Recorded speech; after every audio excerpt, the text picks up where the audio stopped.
Good morning and God bless you. I greet you on a snowy Sunday morning, Palm Sunday 2013, with an update on both the weather and the worship.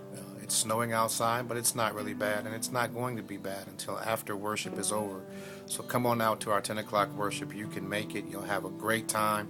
You'll be home safely and be able to watch your Final Four NCAA basketball or whatever else you want to do the rest of the day. Also, while you're out, you'll have time after service to go pick up those last-minute supplies, that water and that salt you need for your house or whatever else it is you need to do. That's the weather update. Here's the worship update. Today we preached from Luke chapter 7, verses 11 through 17. Sermon title was You Better Tell Somebody. And the idea here is this, that in Luke 17, there's a woman coming out of Nain while Jesus and a crowd are coming in. And she's coming out because her only son has died, and she's a widow. Jesus has compassion on her. He moves towards her in a moment of love and tells her not to cry.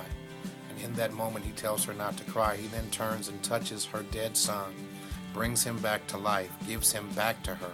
And the story goes on to say all of the people, the crowd with her and the crowd with Jesus, are filled with awe. They declare that a great prophet has come, and then they declare truthfully that God has visited his people with help. And they tell everybody in the region what Jesus Christ has done.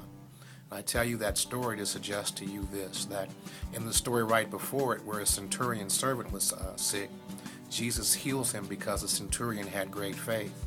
In the story where the woman's son is dead, she exhibits no faith. She doesn't ask Jesus for anything. She doesn't call out to him for help. She doesn't express her faith in his ability to give her power over death. She's just grieving because she's hurt. And Jesus is moved by her feelings, not her faith. And sometimes you need to understand that while faith can get God's attention, how you feel gets God's attention, even when you don't have God's name on your mouth or God's thoughts in your mind. This woman was blessed because her grief touched the heart of God.